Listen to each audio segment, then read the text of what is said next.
Sir నమస్కారం sir. నమస్కారం sir, అమరావతికి 15,000 కోట్లు శాంక్షన్ అయిందండి. ఆ 15 కోట్లు ఏ విధంగా అమరావతి ఖర్చు పెడితే అది డెవలప్ అవుతుంది, రియల్ ఎస్టేట్ రంగం బాగుంటుంది? అది ఏ విధంగా ఖర్చు పెడితే ఆ 15,000 కోట్లు సక్రమంగా ఖర్చు పెడితే మంచిగా ఉంటుంది. సక్రమం అంటే అంటే వాళ్ళ మీలాంటి వాళ్ళు ఎక్స్పర్ట్స్ ఉన్నారు కూడా కొంచెం చెప్పారు అనుకోండి, ఇది ఇలా చేస్తే బాగుంటుంది అని చెప్పి. ఇది చాలా వీడియోలో రిపీట్ చేశాను దుర్గా ప్రసాద్ గారు. ఎప్పుడైనా రియల్ ఎస్టేట్ కోత అంటే రేట్లు పెరిగే అవకాశం ఎప్పుడు ఉంటుందంటే, యాజ్ ఆఫ్ టుడే మీరు ఫస్ట్ ఆన్సర్ చెప్పే ముందు అమరావతికి హైదరాబాద్కి తేడా ఏంటో చెప్తా. హైదరాబాద్ గత 50-60 సంవత్సరాల డెవలప్ అవుతూనే ఉంది. అవుతూనే ఉందండి. ఇది ఇవాళ నిన్న వస్తే ఇవాళ అయిపోయేది కాదు. గోయింగ్ ఆన్ ప్రాసెస్ ఇక్కడ Hyderabad continues process.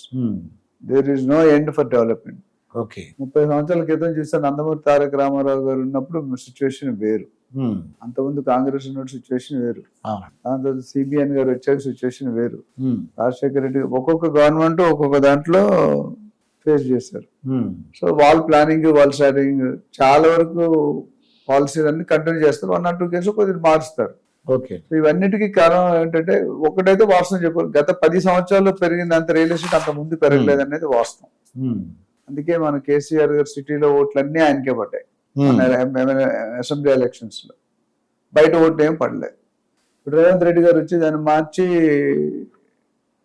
Telangana plan చేస్తున్నారు. హెచ్ఎండి హైదరాబాద్ కాబట్టి తెలంగాణ ప్లాన్ చేస్తున్నారు. సో 15,000 కోట్లు అనేది ఫస్ట్ నాకు తెలిసి, నాకున్న ఇన్నర్ సోర్సెస్ ఇన్ఫర్మేషన్ బట్టి, మేజర్గా ఈరోజు ఏపీకి లేనిదేంటి? క్యాపిటల్. నిన్నటి వరకు జూన్ 2, 2024 వరకు క్యాపిటల్ అనేది జాయింట్ క్యాపిటల్ హైదరాబాద్ అని చెప్పుకున్నాం ఆంధ్ర వాళ్ళు. నేను కూడా ఆంధ్రాలోనే పుట్టాను, పెరిగాను, చదువుకున్నాను, తర్వాత షిఫ్ట్ అయ్యాను. సో ఇప్పుడు ఏమైంది? అక్కడ నుండి వచ్చే ఇన్కమ్ రాదు. ఇప్పుడు హైదరాబాద్ క్యాపిటల్ అని చెప్పుకోలేం ఎవరికి, ఏపీకి. ఇప్పుడు క్యాపిటల్ అని ఇప్పుడు సపోజ్ మీరే ఒక పెద్ద ఇండస్ట్రీ ఒక 50,000 కోట్లు పెట్టాలి. ఏం చూసి పెడతారు అమరావతిలో? అంటే ఏమంటే అక్కడ ఫెసిలిటీస్ ఉన్నలే చూసుకుంటారు, డెవలప్మెంట్స్ ఉందా, ఇన్ఫ్రాస్ట్రక్చర్ ఉందా చూసుకుంటారు కదా. యాజ్ ఆఫ్ టుడే ఏముంది? జీరో.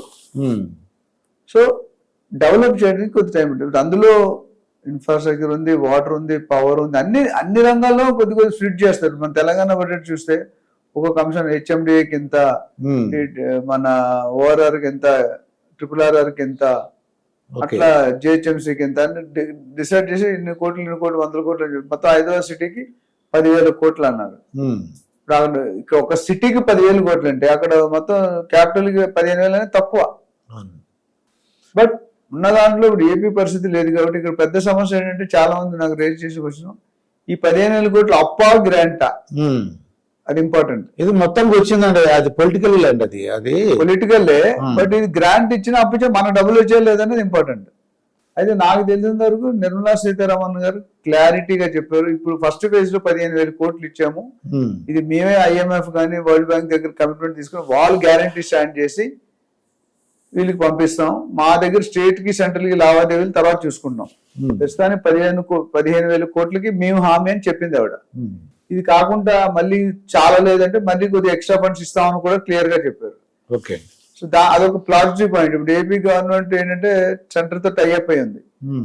మన బడ్జెట్ లో చూసుకుంటే ఏపీ గవర్నమెంట్ కి, బీహార్ కి వర్షాలు జల్లు కురిపింది, మనకేం మొండిచేయి అయిపోయింది తెలంగాణకి. ఎందుకంటే తెలంగాణ అక్కడ కాంగ్రెస్ ఉంది, అక్కడ బీజేపీ ఉంది. అక్కడ టీడీపీ బీజేపీ ఉన్న అలయన్స్. ఇప్పుడు సెంట్రల్ ప్లాన్ కూడా ఏంటంటే, ఒకప్పుడు నార్త్ ఈస్ట్ అని డెవలప్ చేశారు. మిజోరం, మణిపూర్, మణిపాల్ అవన్నీ అక్కడ ఉన్నాయి. అప్పుడు మన కేబినెట్ మినిస్టర్ కిషన్ రెడ్డి గారు కూడా దానికి ఇన్ఛార్జ్ గా ఉన్నారు, నార్త్ ఈస్ట్ రీజన్. కానీ ఇప్పుడు గవర్నమెంట్ ఏం చేసింది, సెంట్రల్ గవర్నమెంట్ ఫోకస్ మార్చింది, నార్త్ ఈస్ట్ నుండి ఈస్ట్ జోన్ కి వచ్చింది. నార్త్ ఈస్ట్ వేరు, ఈస్ట్ వేరు. ఈస్ట్ లో ఏమొస్తాయి? బీహార్, జార్ఖండ్, వెస్ట్ బెంగాల్, ఆంధ్ర, ఒరిస్సా. అది ఈస్ట్. సో వీటి మీద ఫోకస్ చేశారు. తెలంగాణకు వచ్చేసరికి అది అవకాశం షిఫ్ట్ అయిపోయింది. సో ఓవరాల్ గా బేసిక్ రా ఇన్ఫ్రాస్ట్రక్చర్ డెవలప్ చేయాలండి అన్ని విధాలుగా.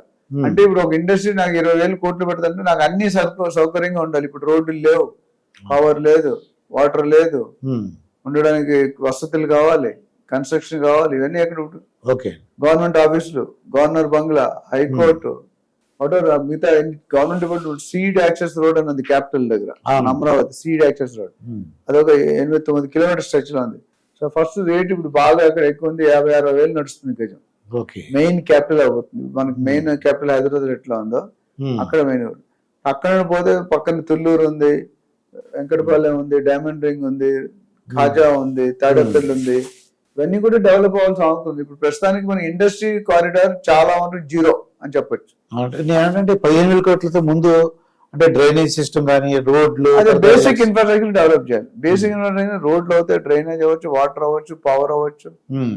ఇది కంపల్సరీ మనకి అంటే కావాలి. ముందు 15,000 కోట్లతో అలా చేస్తే కొద్దిగా అప్పుడు రియల్ ఎస్టేట్ రంగం బాగా Definitely పుంజుకుంటుంది. ఆ క్యాపిటల్ నేను చాలాసార్లు చెప్పాను, జో దిక్తా హై ఓ బిక్తా హై. ఉమ్. ఇప్పుడు చూపించుకోవడానికి ఏమీ లేదు అక్కడ. అవును. ఈ నెక్స్ట్ చాలా మంది ఇంకో క్వశ్చన్ అడుగుతారు, 2 సంవత్సరాలు అయిపోతాం, 3 సంవత్సరాలు. ఎవరు ఎలా అవుతారు 2 సంవత్సరాలు? అవునండి. క్యాపిటల్ కట్టడం అంటే అన్ని రంగాల్లో ఫోకస్ చేయాలి వాళ్ళు, ఉమ్. ఒక రంగం కాదు కదా. గవర్నమెంట్ డిపార్ట్మెంట్ 30-40 డిపార్ట్మెంట్స్ ఉన్నాయి. ఉమ్. వెల్ఫేర్ అని, వాటర్ అని, పవర్ అని, విద్య అని చాలా ఉన్నాయి కదా, హెల్త్ అని.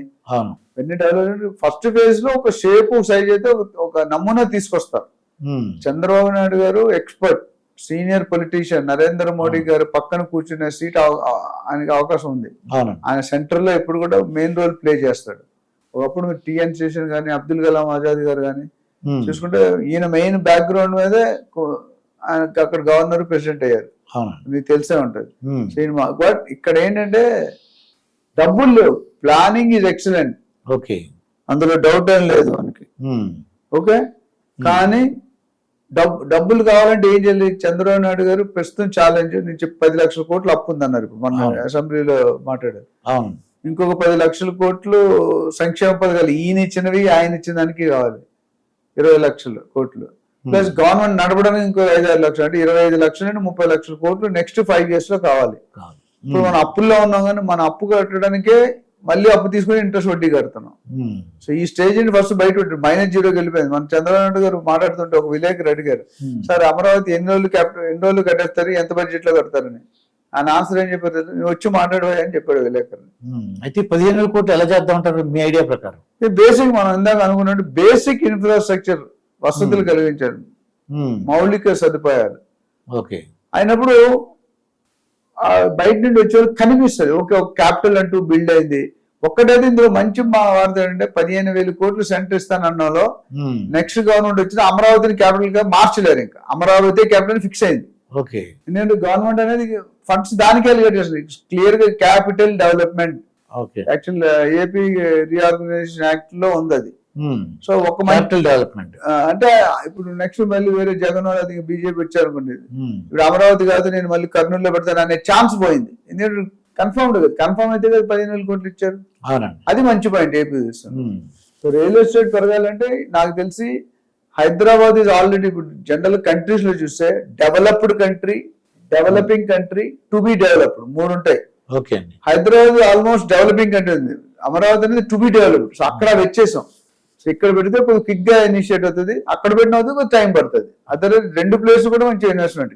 ఉమ్. సిటీలో పెట్టాలా బయట పెట్టాలా మన సపరేట్ ఎపిసోడ్ వెళ్ళండి మాట్లాడదాం. ఓకే అండి. సో దీని మీద ఎవరికైనా ఇంకా ఫర్దర్ డౌట్స్ ఉన్నా they can contact us, will help them. Okay అండి. ఇదండి నంది రామేశ్వరరావు గారితో జరిగిన ఇంటర్వ్యూ. మరొక ఇంటర్వ్యూతో మీ ముందుంటాను. మీ మాస్టర్ దుర్గా ప్రసాద్.